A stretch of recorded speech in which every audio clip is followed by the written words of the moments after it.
Hello there, it's Moira here. This is just a quick video to help you remember about EFT, Emotion Freedom Technique. So this is a wonderful technique to help you release fears, phobias, anxieties, negativity.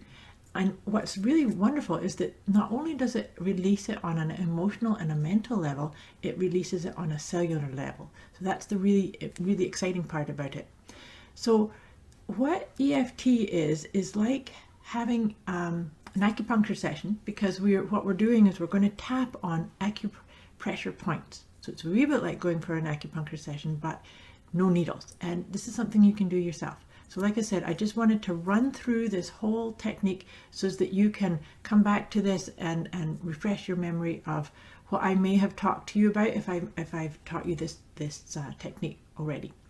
So how you start it is you take an emotion. So for this video, I'm going to talk about maybe fear or anxiety, because those are the types of things that I generally work with people, is that we want to lessen that fear or anxiety. So what you do is at the beginning, you check in with yourself and you say, on a scale of 0 to 10, 10's being really high, where is that fear or that anxiety or that upset or whatever it is that your anger is another one that oftentimes people use this for. So you just check that. And then what you're going to do is do what we call the setup phrase. So the setup phrase is where you're going to tap on the side of your hand. This is called the karate chop point. It's where your hand would hit if you smacked it through a block of wood. Now, everything that I talk to you about here is adaptable by you. So if you can do it with your dominant hand or your non-dominant hand. Some people actually like to tap both karate points together. So you find what works best for you. I generally use my dominant hand. And so a setup phrase is basically words to the effect of, even though I have this, I love and accept who I am. Or even though I have this, I love and accept what's going on and who I am. Those kind of things.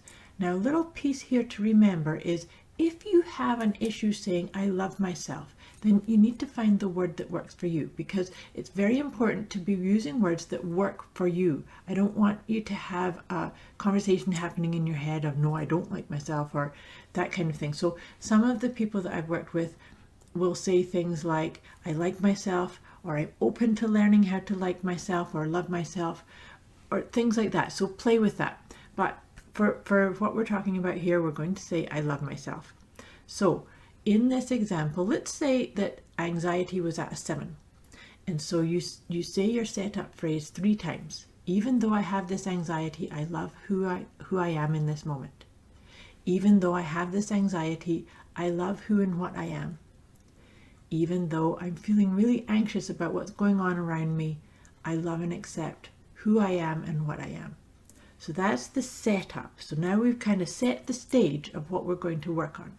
Now, I'm going to teach you a couple of pieces about the points. So I need to take my glasses off because they're easier to tap on when you don't have glasses on.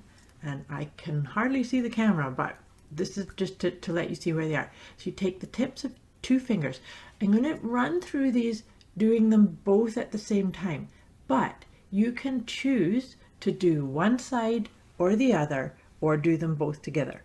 Okay, so generally in my own practice, I do my dominant hand and do it down the right side of my body, but I wanted to let you see what it's like to do 2 at the same time.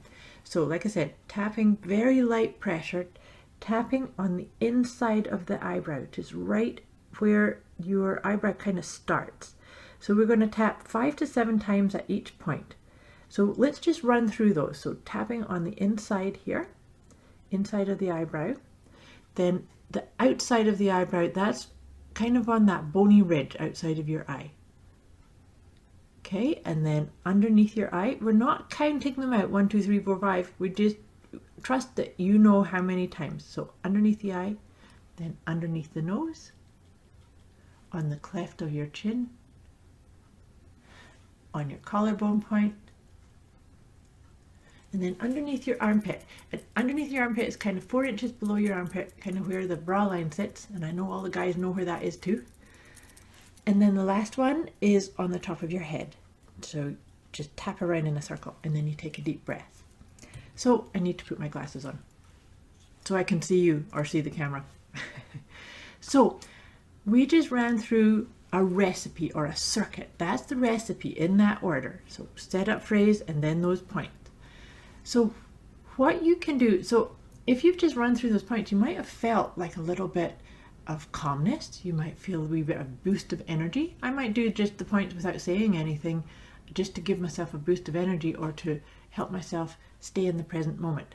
So it's really lovely for that too, because you're stimulating meridian lines. Like I said, we're tapping on acupressure points. So in this example that I'm saying about feeling anxious or scared, there's two ways you can do this. You can tap each point saying this anxiety, this anxiety, this anxiety, or this fear, whatever it is you're working on, and tap through them. I'm doing it with one hand, but if you were doing it with two, you would be doing this, right? But the way that I find most beneficial is to actually have an uncensored conversation about what you're what's happening for you. So for instance, you could have a whole conversation going on in your head about, I'm feeling so anxious about this situation.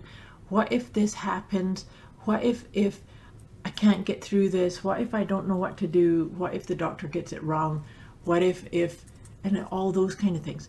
And, even why has God betrayed me? Or why me? So everything about a pity party or what's like, really allow yourself to give voice to what's going on. Even curse and swear if you need to, because the key piece here is to be uncensored with what's going on. And don't worry about, sometimes people, when I encourage people to do this, they get concerned because they feel like that, the law of attraction says you attract what your vibration is. But the key piece and why I'm saying this is it's already in your vibration. If you're thinking those things, then it's there for you. That's kind of based on, this is what you're emoting to the world.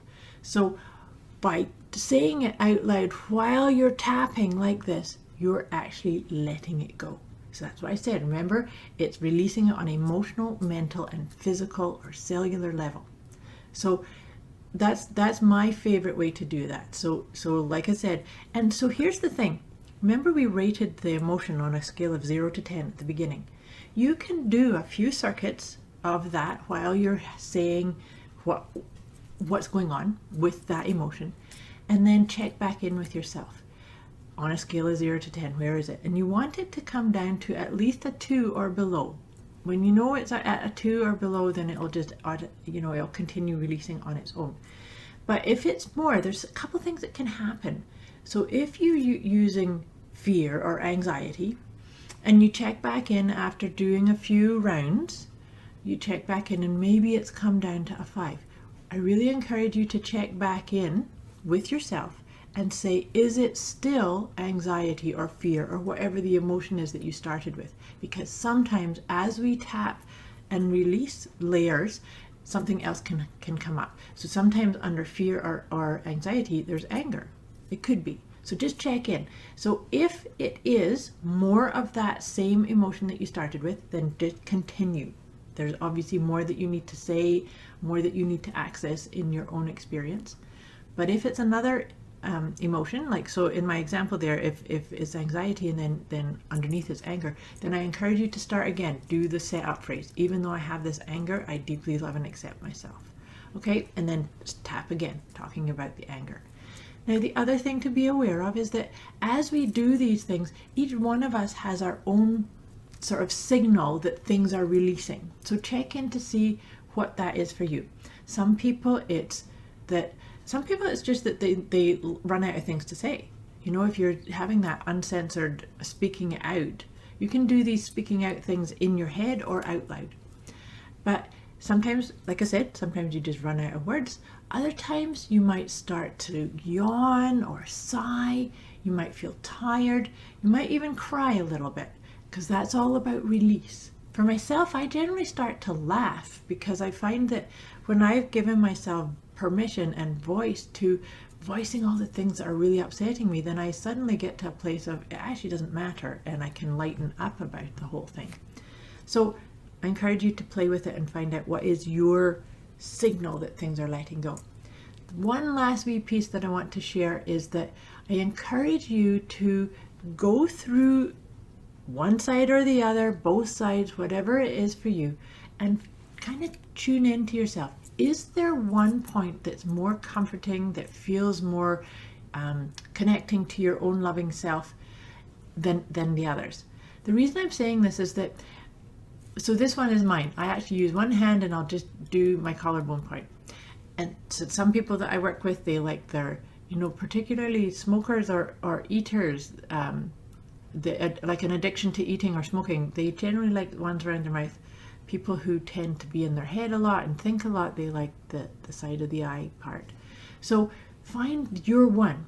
And the reason I encourage people to do that is because it's easy when we're sitting here going, oh, I have this anxiety and where is it? And because so there's a bit of distance.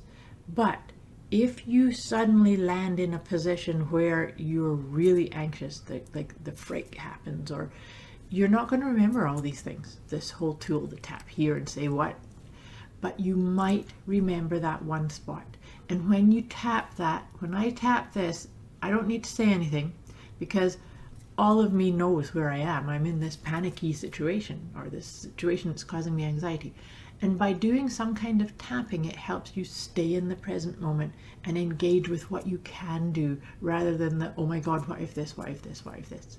So that's my wee presentation for you for EFT. I hope this helps you, and please let me know if you have any questions or concerns. Much love to you.